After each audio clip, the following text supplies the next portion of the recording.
as you know, I'm going to go ahead and bring in the panel with our host, Mr. Tong Vu and Doug Shun. Hello, gentlemen. How you guys are doing? Hello, folks. Hello, Hi, Julie. everybody. Hi, See you. hi. Hi, Julie. Take it away. Welcome. Hi, Doug. Good to see you and have you back. And thank you for sending out the information about onycholysis ahead of time so that we were well prepared for this discussion. But like Kevin said, it's interesting about your post on the November 9th about Dr. Oz. So could you spend a minute or two, let us know a little bit more detail about that and the background about Dr. Oz? Yeah, it's really not the first time they've contacted me. They've contacted me other times before, usually after the fact, after the show was already over and or already filmed. They were looking for backup information. One time they called me and interviewed me and pretty much cherry-picked what I told them, took what they liked and ignored the rest. So I wasn't real happy to hear from them again and just pretty much share with them what I really thought, which is they called to ask for some images of some damaged nails, of course, because they want to do a show about nail damage in salons. Well, of course, that's what Dr. Oz does. So I told them, I said, well, first off, I'm not going to cooperate with you because I don't believe in what Dr. Oz even says about nails. He's not an expert on nails, just like he's not an expert on many things he talks about. And he gets fake experts on the show oftentimes to just back up what he's saying. And also, too, I didn't like the way that these shows really affect nail professionals from all around the world. All around the world, nail professionals' businesses are damaged by this. He gets a story, a little short story on his show, but it damages the livelihood of nail professionals all around the world, and many nail professionals, single mothers, just trying to make a living. I just don't think he really cares about the industry. He just sees as fodder for his attacks from his show, baseless attacks. I often have noticed they are. So right as I was telling him that, the producer said, "Well, thank you very much." I said, "But before you go, I'd love to debate Dr. Oz on TV about nails anytime." And suddenly there was nobody on the other line. So I don't think that will be happening anytime soon, but I would love to, and I keep that invitation open to Dr. Oz. Anytime you want to debate me or let me debate you on TV about the facts about nail salons, I'd be happy to do it, sir. Thank you for having her back. All right. Okay, that's very good.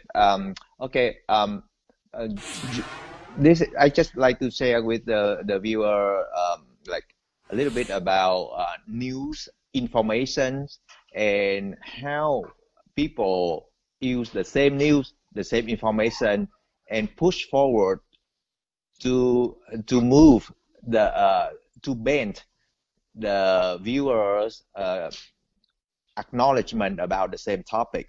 So using the same picture, and if the news giver give you a little comment right there, that little comment right there will bend your view to the one direction and not the rest. And it will be totally misleading. So our goal as a scientist group, we really careful about reading those kind of news. But for the majority of the viewer in the average knowledgeable, and they don't know much about science, and they really trust the scientists on their opinion. And then not all scientists are the same.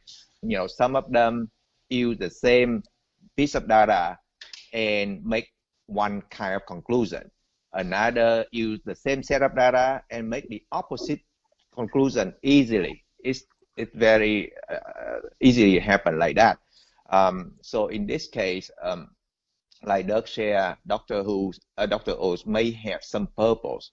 He may use some incident or some rare phenomena in the nail salon and make it a scary story to push people away from that, or he may have some other purpose besides helping the nail industry to grow. Before we go deep into the discussion, could you briefly introduce yourself? How long have you been in the industry? Where you are? What state? I think Arizona, right? Arizona, yes. Still there, stay there for how many years? I've been an education ambassador for C&D for over 30 years, 31 years actually, and I've been doing nails out in the field for 35 years. I started when I was in high school, and I have 2 locations, and I am still doing nails behind the chair because I love to do what I do, and I still love to educate, and it's amazing out there. Business is booming since the COVID has happened. Going back, more and more people are starting to come back and getting new people. It's an exciting time to be a part of this. Cool. Right, and thank you for joining us today. Our goal is helping the nail industry from the very bottom to the very top. You know, from the clients, from the nail professional, distributor, manufacturer, the whole 9 yards. And we do it with the right way, with the scientific base and no bias. Personally have seen 2 extreme cases. One was about 7 years ago. A client came in, all her nail beds were lifted away from her nail plate, and her cuticles are swollen, and I was afraid to soak them off because I was thinking that it would probably create more irritation. I was thinking she's allergic to the product. She's had too many times where her nails have been pried off the nail bed. And so I used the C&D Retention Plus liquid and powder. We don't believe in using primer. And I still have her to a client this day, and we still do enhancements on her, and it's amazing. And her nails grew back together, and she swears by the service that she gets. I did have a recent client. It's actually my friend's daughter, and she doesn't want to come in to my salon because she feels like, because we charge a higher price than some of the value market. But when she goes to the value market and she pays $80 for a full set, what happened was she would go in and she wanted new, fancy, fun things, which we could do, but I prefer to do it on top of the nail instead of having to start with a fresh set every time. They went and just pried her nail off with a tip. That was just a routine thing. And I think it's because they can charge for a full set and make more money off of that instead of just doing a fill. And it's probably less work in their mind.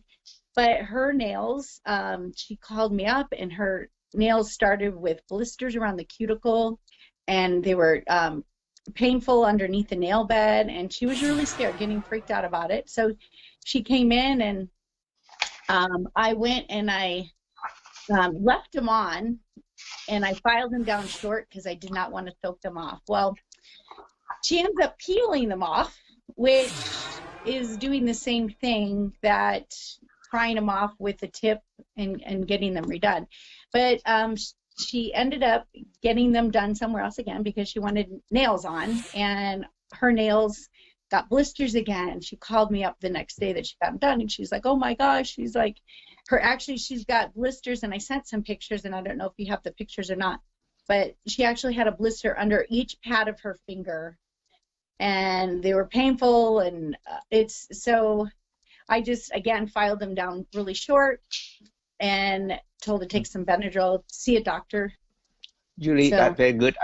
When you ask, is the picture come drive? I think, Kelvin, are you there?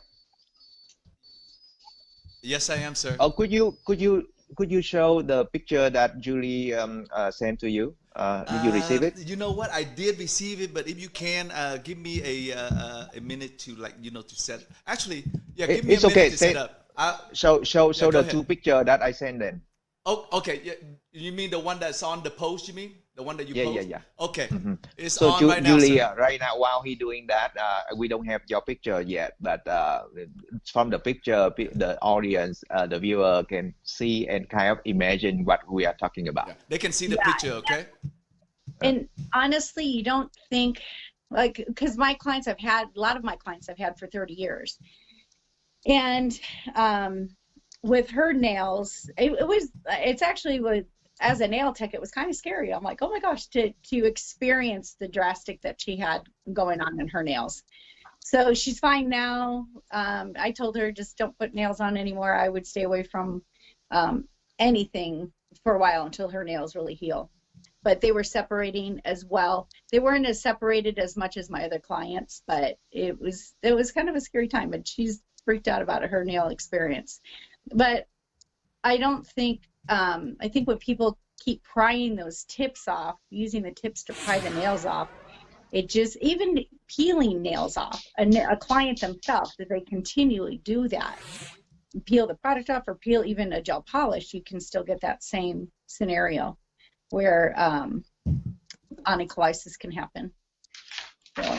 All right, with the nail, the underneath picture that you took is separating right there, folks, as you can see on the side that Julie was talking about. Okay, so I'm showing just some of your pictures that you took here, okay, so they can kind of see what, you know, what it looks like. Okay, good job, Julie. Thank you, dear. Okay, go ahead, continue. So, can I add one more thing? Also, to the length of the nails. People are wearing really extreme long nails, and some of those products don't soak off. And so if they go too long and people are going a month with those nails because they're like, oh, it's cheaper for me, instead of going a 2 or 3 week movement, they're going 4 to 5 weeks or 6 weeks even, and then it offsets the balance. So if you do something to your nail, or like maybe your hand slips when you open up a car door and your nail bends back, that can cause onycholysis as well, and do more permanent damage. So be careful the length that you get and what kind of lifestyle that you do live in or with, and what kind of work you do. So I tried to guide a little bit shorter than the nails that were on that picture. So. Yeah, for sure. You know physics, right? Yeah. The long nail is just like a lever, and the longer it is, the less for it. It needs to take to peel off and separate the nail bed and the nail plate. If it's already started a little bit, it will be worsened very easily. So good observation, Julie. Well, it won't be anything you see on the surface of the nail. It'll be underneath the nail plate. There'll be a space underneath the nail plate that'll look like, sometimes people think it's a large white bubble. Many things can cause it. We'll talk about what the different causes are. But here's the reason it happens. When your nail plate grows out, it slides across the nail bed. The nail plate is on top, the nail bed is on the bottom. Even though everyone calls the nail plate the nail bed, that's not correct. The plate is on the top and the bed is on the bottom. And the nail is designed to slide across that bed. Well, the way the nail does that is by putting a very, very thin layer of tissue between the nail and the nail bed, and that tissue holds the nail bed to the nail plate, but allows it to slide at the same time. Excuse me. So it's a very weak attachment. It has to be weak or the nail plate couldn't grow. So because that weak attachment holding the nail bed, it's not very difficult to break that weak attachment and cause the airspace to form between the nail and the nail plate. Often it starts from the very beginning and looks like a small V going back underneath the nail plate. Sometimes it can happen from the side and looks like it's coming in from the side. Minor cases, you'll just see the smile line will have a little divot, and it'll be the very beginnings of the onycholysis. And as Julie said, it can become extreme to where the nail plate is barely hanging on to the nail bed. And that, of course, would be the greatest extreme. But one thing to understand about these are medical conditions. The worst, when they get really bad like that and the nail plate is coming off the nail bed, you could have a serious medical condition here that could follow up by an infection to the nail bed, an infection that could go into the matrix area, and the matrix is not very far from the bone. So it's possible to get serious infections under the nail plate that would lead to bone infections and potentially the loss of your finger. Now, that doesn't happen that often, but that's a potential. What does happen fairly often is once the nail plate separates from the nail bed, that infection develops underneath, because it's a warm, wet, moist area and just begging for bacteria to come in there and grow.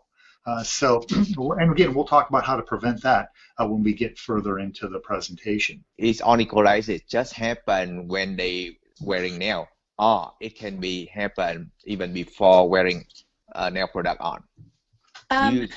I have seen, and that's where sometimes like clients will come in, maybe they've want a full set, but their nails have got onycholysis. They say it's psoriasis, and they said, my nails always do this. Don't worry, put nails on. But so sometimes it's, can you tell me the difference between onycholysis and psoriasis? Doug, Doug. Well, a symptom of psoriasis in the nails can cause three basic symptoms. One, it can cause red spots on your nail plate that look like little blood patches. Another thing it can do, it can make the free edge of your nail look like someone was biting at it, and it's all ragged and ridged. The third thing it can do is onycholysis. So onycholysis can be a sign of nail psoriasis. Generally, it won't be the only sign. You may see pitting on the nail and other things, and they may have itchy, scratchy skin and other problems. So I wouldn't say if a client had onycholysis, that means, oh my gosh, they've got psoriasis, but it certainly could be a symptom you would see if someone developed a condition like that. And there are medical conditions that can cause psoriasis. Many things can cause it, as we'll talk about. Certainly medical conditions like psoriasis or even chemotherapy can cause that nail plate to detach from the nail bed because it affects that very thin layer of tissue and nothing left to hold them together. onycholysis on people who never wear any product on. Well, onycholysis, interesting enough, it's far more common in women than men. And when you ask dermatologists why, the first thing they'll say is because women go to nail salon and women mess with their nails all the time, and that trauma of filing the nails, taking things off, like Julie was talking about, that trauma can cause the nail plate to separate. This is why you can see onycholysis on your toes too. Often you'll see onycholysis on your big toe, especially if you wear your shoes too small, because your toe can hit the front end of your shoe when you're exercising or running, and it can cause the nail plate to bend backward, as we've been talking about, and it breaks that seal that's underneath the free edge of the nail. It's called the hyponychium.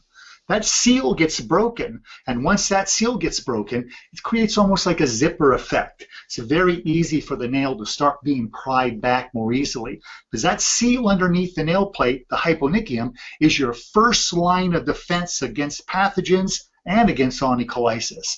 So it's really important to keep that seal very strong. Don't over manicure underneath that area and break that seal.